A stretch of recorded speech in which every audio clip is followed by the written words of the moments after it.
നമസ്കാരം. പശ്ചിമേഷ്യൻ യുദ്ധത്തിൽ ഇറാനെ മുട്ടുകുത്തിക്കാനുള്ള സുപ്രധാന ലക്ഷ്യവുമായി അമേരിക്കൻ പ്രസിഡന്റ് ഡൊണാൾഡ് ട്രംപ് കാണുന്ന ഇടമാണ് ഗാർഗ് ദ്വീപ്. എന്നാൽ ഇറാനിലെ ഈ തന്ത്രപ്രധാനമായ ദ്വീപ് ലക്ഷ്യമാക്കി ട്രംപ് ആസൂത്രണം ചെയ്യുന്ന കരസേന അധിനിവേശം ഒരു വലിയ സൈനിക ദുരന്തത്തിന് വഴിവെച്ചേക്കാമെന്നാണ് വിദഗ്ധർ അഭിപ്രായപ്പെടുന്നത്. അതിനായി അവർ ചൂണ്ടിക്കാട്ടുന്നത് ഗല്ലീപോളി യുദ്ധത്തെയാണ്. ഏകദേശം 100 വർഷങ്ങൾക്ക് മുമ്പ് ഒന്നാം ലോക മഹായുദ്ധകാലത്ത് ബ്രിട്ടന് സംഭവിച്ച ഗല്ലീപോളി ദൗത്യത്തിന്റെ പരാജയത്തിന്റെ ആവർത്തനമായിരിക്കും ട്രംപിന്റെ ഈ പുതിയ നീക്കത്തിനും സംഭവിക്കുക എന്നാണ് സൈനിക വിദഗ്ധരുടെ മുന്നറിയിപ്പ്. ദാർഡനെല്ലസ് കടലിടുക്ക് പിടിച്ചടക്കി ഓട്ടോമൻ സാമ്രാജ്യത്തെ തകർക്കുക എന്നതായിരുന്നു ബ്രിട്ടന്റെ ലക്ഷ്യവും. എന്നാൽ വലിയ തോതിലുള്ള സൈനിക നഷ്ടവും ദയനീയമായ പിൻവാങ്ങലുമായിരുന്നു ബ്രിട്ടനായി ചരിത്രം കാത്തുവെച്ചത്. 1915-16 കാലഘട്ടത്തിലാണ് ഓട്ടോമൻ സാമ്രാജ്യത്തെ തകർക്കാൻ ബ്രിട്ടൻ ഗല്ലീപോളി യുദ്ധം ആരംഭിച്ചത്. ചരിത്രത്തിൽ ആദ്യമായി ആംബിഫിയസ് ഓപ്പറേഷൻ കരയിലും വെള്ളത്തിലും ഒരേ സമയം സൈനിക നടപടിയായിരുന്നു അത്. യൂറോപ്പിൽ നിന്നും റഷ്യയിലേക്കുള്ള സമുദ്രപാതയുടെ നിയന്ത്രണം ഏറ്റെടുക്കുക, തന്ത്രപ്രധാനമായ ദാർഡനെല്ലസ് കടലിടുക്ക് പിടിച്ചെടുക്കുക, അന്നത്തെ ഓട്ടോമൻ സാമ്രാജ്യത്തിന്റെ തലസ്ഥാനമായ കോൺസ്റ്റാന്റിനോപ്പിൾ കീഴടക്കി അവരെ പരാജയപ്പെടുത്തുക എന്നതായിരുന്നു ബ്രിട്ടന്റെ ലക്ഷ്യം. 1915 ഫെബ്രുവരി 19 ബ്രിട്ടീഷ് ഫ്രഞ്ച് യുദ്ധക്കപ്പലുകൾ ദാർഡനെല്ലസിൽ ബോംബാക്രമണം നടത്തിക്കൊണ്ട് യുദ്ധം ആരംഭിച്ചു. നാവികസേനയെ ഉപയോഗിച്ച് മുന്നേറാൻ ശ്രമിച്ച ബ്രിട്ടന് പക്ഷേ കടലിടുക്കിലെ തിരിച്ചറിയപ്പെടാനാവാത്ത മൈനുകൾ വലിയ ഇണയായി.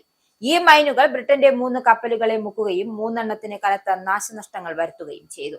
നാവിക നീക്കം പരാജയപ്പെട്ടതോടെ 1915 ഏപ്രിൽ 25 കരസേന അധിനിവേശം ആരംഭിച്ചു. ബ്രിട്ടൻ, ഫ്രാൻസ്, ഓസ്ട്രിയ, ന്യൂസിലാൻഡ് എന്നിവിടങ്ങളിൽ നിന്നുമുള്ള സൈനികർ ഇതിൽ പങ്കെടുത്തു. തങ്ങളുടെ മുന്നിലെ ഭൂപ്രകൃതിയെ തിരിച്ചറിയാതെ പോയതാണ് അവർ ഈ ഘട്ടത്തിൽ നേരിട്ട മറ്റൊരു വെല്ലുവിളി.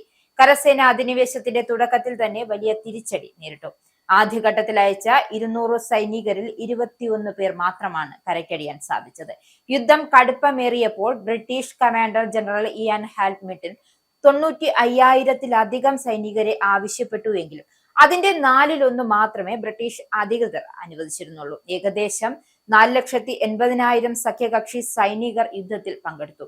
സഖ്യകക്ഷികൾക്ക് 2,50,000-ത്തോളം സൈനികർക്ക് നഷ്ടം സംഭവിച്ചു.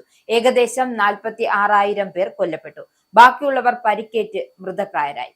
തുർക്കി പക്ഷത്തിന് ഏകദേശം 65,000 സൈനികർ കൊല്ലപ്പെട്ടു. ചുരുക്കത്തിൽ ഭൂപ്രകൃതിയെയും ശത്രുവിന്റെ പ്രതിരോധ ശേഷിയെയും കൃത്യമായി വിലയിരുത്തുന്നതിൽ പരാജയപ്പെട്ടത് ഒരു വലിയ പാഠമാണ് ബ്രിട്ടന് ബാക്കിവെച്ചത്. ബ്രിട്ടീഷ് രാഷ്ട്രീയത്തിലും സൈനിക ചരിത്രത്തിലും വലിയ ആഘാതമുണ്ടാക്കിയ ഒരു സംഭവം കൂടിയായിരുന്നു ഗല്ലീപോളി യുദ്ധം.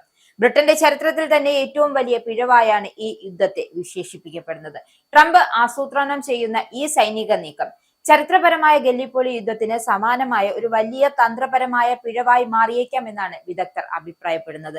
ഇറാന്റെ ആകെ എണ്ണ കയറ്റുമതിയുടെ ഏകദേശം 90% നടക്കുന്നത് ഗാർഗ് ദ്വീപ് വഴിയാണ്. ഈ ദ്വീപ് പിടിച്ചെടുക്കുന്നതിലൂടെ ഇറാന്റെ സാമ്പത്തിക ജീവനാഡി തകർക്കുവാനും ഹോർമുസ് കടലിടുക്ക് വീണ്ടും തുറക്കാൻ ഇറാനെ നിർബന്ധിക്കാനും ആകുമെന്നാണ് ട്രംപ് ലക്ഷ്യമിടുന്നത്. ഇതിനായി ഏകദേശം 2,200 മറീനുകളെ വഹിക്കുന്ന USS ട്രിപ്പോളി എന്ന അത്യാധുനിക യുദ്ധക്കപ്പലും 2026 മാർച്ച് 28 മിഡിൽ ഈസ്റ്റിൽ എത്തിയേക്കും എന്നാണ് അന്താരാഷ്ട്ര മാധ്യമങ്ങൾ സൂചിപ്പിക്കുന്നത്. ശത്രു സൈന്യത്തെ ദുർബലരായി കണ്ട ബ്രിട്ടനെ പോലെ ഇന്ന് ഇറാനെ പേപ്പർ ടൈഗർ എന്നും ഈ സൈനിക നീക്കത്തെ ഒരു ചെറിയ ഉല്ലാസയാത്ര എന്നുമാണ് നെതന്യാഹുവും ട്രംപും വിശേഷിപ്പിച്ചത്. അന്ന് ദാർഡനെല്ലസ് കടലിടുക്കിൽ തിരിച്ചറിയപ്പെടാതെ പോയ മൈനുകൾ ബ്രിട്ടീഷ് കപ്പലുകളെ തകർത്തെറിഞ്ഞതുപോലെ വെറും 22 കിലോമീറ്റർ വീതിയുള്ള ഹോർമുസ് കടലിടുക്കും അമേരിക്കൻ സേനയ്ക്ക് ഒരു മരണക്കെണിയായി മാറിയേക്കാം എന്നാണ് സൈനിക വിദഗ്ധർ മുന്നറിയിപ്പ് നൽകുന്നത്. മാത്രമല്ല, അമേരിക്കയുടെ അധിനിവേശത്തെ നേരിടാൻ ഇറാൻ ഗാർഗ് ദ്വീപിനെ ഒരു കോട്ടയായി മാറ്റിയിട്ടുണ്ട് എന്നാണ് വിവരം. ദ്വീപിൽ മൈനുകൾ, വിമാനഭേദക മിസൈലുകൾ, അത്യാധുനിക മിസൈലുകൾ എന്നിവ ഇതിനോടകം വിന്യസിച്ചിട്ടുണ്ട്. ആയിരക്കണക്കിന് ഡ്രോണുകളും വേഗതയേറിയ അറ്റാക്ക് ബോട്ടുകളും ഉപയോഗിച്ച് എല്ലാ വശങ്ങളിൽ നിന്നും ഒരേ സമയം ആക്രമണം നടത്തുന്ന സാച്ചുറേഷൻ വാർഫെയർ രീതിയാണ് ഇറാൻ ഇവിടെ ആസൂത്രണം ചെയ്തിരിക്കുന്നത്. മാത്രമല്ല, ദ്വീപിന് ചുറ്റുമുള്ള കുത്തനെയുള്ള മലനിരകൾ അമേരിക്കൻ സൈനികരെ എളുപ്പത്തിൽ നിരീക്ഷിക്കുവാനും ലക്ഷ്യം വെക്കുവാനും ഇറാൻ സൈന്യത്തിന് മേൽക്കൈ നൽകുന്നു. ഗല്ലീപോളി യുദ്ധത്തിൽ കരയിലെത്തിയ ബ്രിട്ടീഷ് സൈനികരെ നേരിടുന്നതിൽ ഓട്ടോമൻ സൈന്യത്തിന് സമാനമായ മേൽക്കൈ ഉണ്ടായിരുന്നു. മൊത്തത്തിൽ അമേരിക്കൻ സൈനികരെ അവിടെ കാത്തിരിക്കുന്നത് ഒരു മരണക്കെണി തന്നെയാണ്.